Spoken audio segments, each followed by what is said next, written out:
All right, now this is the part 2 one where we're going to learn how to do the algorithm. And again, I warn you, when you first see it, you might start to panic and go, wait, I'm confused, I don't know. Luckily, you can go back and look at this video again. But if you take your time and you just do it one step at a time, it's not that hard. The truth is, I can't tell you why you do everything you do. All I know is that if you do it, it works. So follow along carefully, please. The first thing you have to do is really pretty easy. You start from the decimal point and you mark off every 2 places from the decimal point.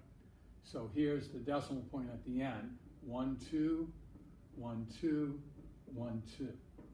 Okay, and again, as long as you can count to 2, you should be able to do that with no problem. By the way, I think I want a better marker. So, now that I'm marked off every 2 places, I look at my front mark off, just like when you divide with the long division, you look at the front of the number, you look at the front mark off, but now instead of saying what number times something equals this, you say what number times itself is closest to this without going over. And again, what number is closest to 31? When you square it, it would be 25. So, I'm sorry, it'd be 5 because 5 times 5 is 25. So now you square the 5, 5 squared is 25. I didn't guess too big, so I subtract just like I do in long division. And 31 minus 25 is 6. All right, so that's fairly easy. Mark off every 2 places, look at the front mark off and say what number squared is closest to that without going over. Put that answer at the top, okay, and then square it. Subtract and you get a remainder. Now, here's where it gets a little complicated or a little confusing, so please pay attention. Now what I'm going to do is 3 things, all right? The first thing is I'm going to drop down the next mark off. That's not confusing, but instead of dropping the next digit like you do with long division, you drop the next mark off. That's pretty easy. The second thing you do is you take your answer at the top and you double it. What's 5? If you double it, it's 10. And you put a blank behind it because you're actually going to be dividing by 100 and something. Okay? And you go, well, how do I know what to go here? I said, I'll get to that in a second. So now, like with long division, you divide the front into the front. What times 1 equals 6 or closest without going over? 6. Now, whatever you put up here, this is the third thing you have to remember to do. Whatever you put up here, you have to put right there. So 6 times 6 is 36, carry your 3. 6 times 0 is 0 and 3 is 3. And 6 times 1 is 6. Okay? I didn't guess too big. I can subtract. 7 minus 6 is 1, and 4 minus 3 is 1. I didn't guess too little because 11 is less than that. So I repeat the same 3 steps again. The first step is bring down the next mark off. The next step is to take your answer at the top, 56, and double it. If you double 56, it's 112. By the way, one year a little girl told me, Mr. Dew, I know a faster way to get this number without doubling 56. And I said, no, I don't think so. Again, I was kind of conceited and cocky. But she said, all you have to do is add the 6 to the 106, and sure enough, it's 112. I didn't believe it would always work, but I went home and played with it and discovered that it will always work. So either you double 56 to get 112, or you add the 6 to the 106 to get 112. But make sure you put the blank behind it. By the way, now you can divide 1 into 1 goes 1 time. And again, this is important. Whatever you put at the top has to go in the blank space. 1 times 1 is 1. 1 times 2 is 2. 1 times 1 is 1. 1 times 1 is 1. And guess what? I did it right because I got a remainder of 0. By the way, for square root of perfect squares, you're going to have a built-in check. And that built-in check that you're doing it right is when you finish, you better come up with a remainder of 0. If you don't come up with a remainder of 0, then you did something wrong. And again, The main thing that people do wrong is one of two things. They forget to double the answer at the top to get a divisor, or they forget to put the number at the top in the blank space when they divide. Okay? So again, that was a lot faster and easier than multiplying by 571, 569 before I finally got it with 561.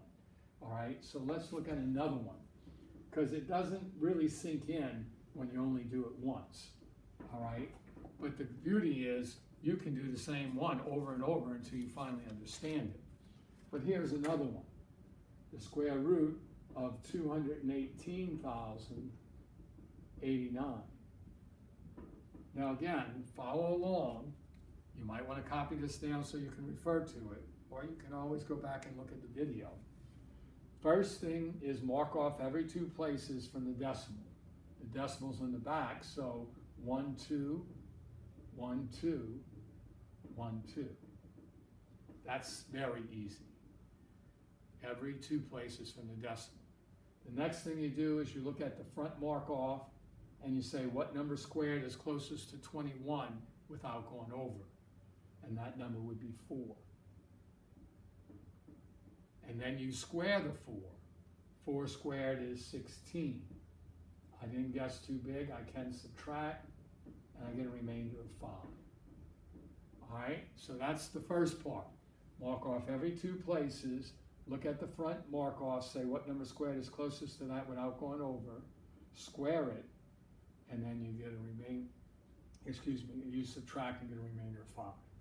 Now here we go with the 3 steps that confuse people.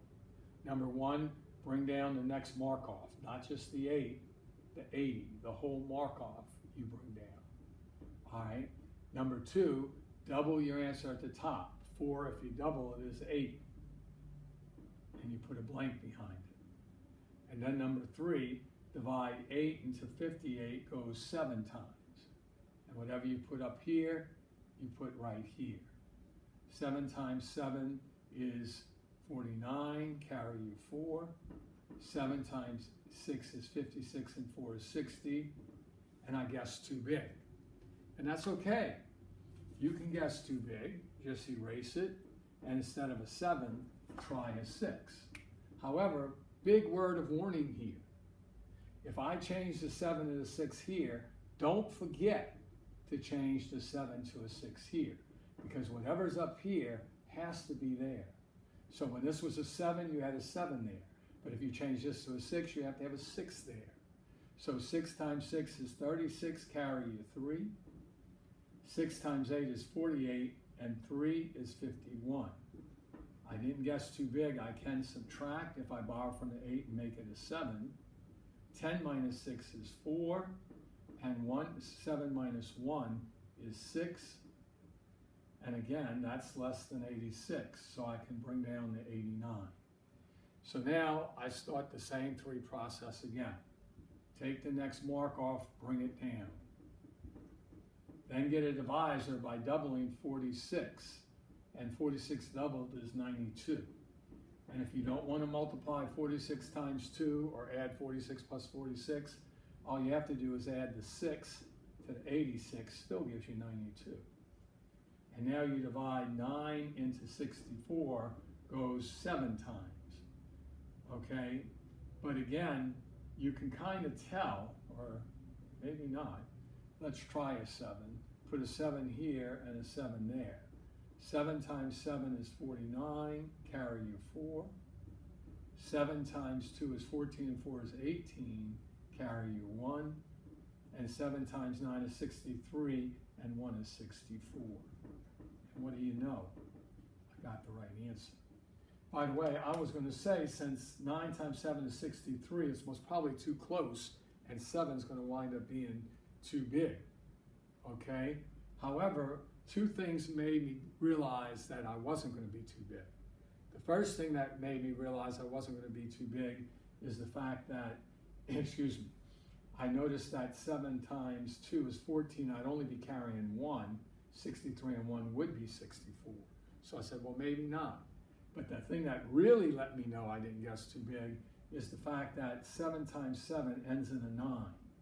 And the only way we're going to get a remainder of 0 is if I have a 9 minus 9.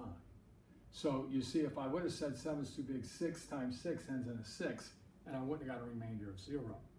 Those kind of things you kind of understand on your own as you go, all right?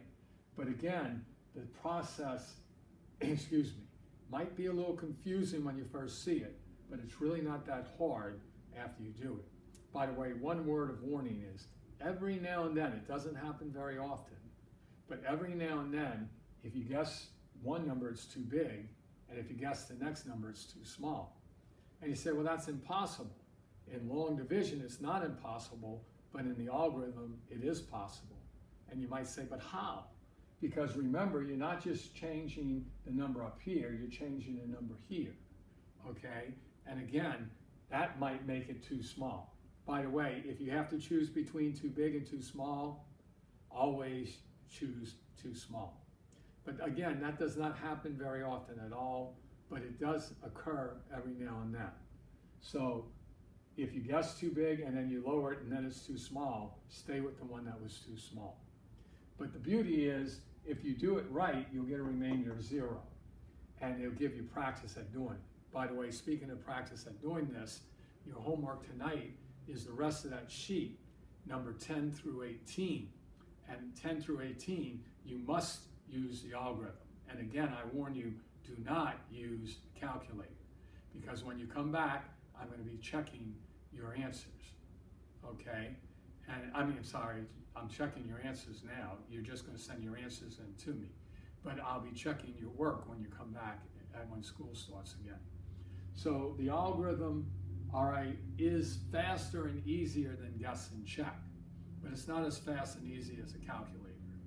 And maybe you'll wind up being lucky and have a teacher in high school who says just use your calculator. But maybe you won't. Like Ethan Bauer had a teacher who was crazy like me and likes you to learn other methods. So again, in case you can't use your calculator, this is the fastest, easiest way to do it. Thanks to Joe Gagliano and Joe Sarian's algorithm.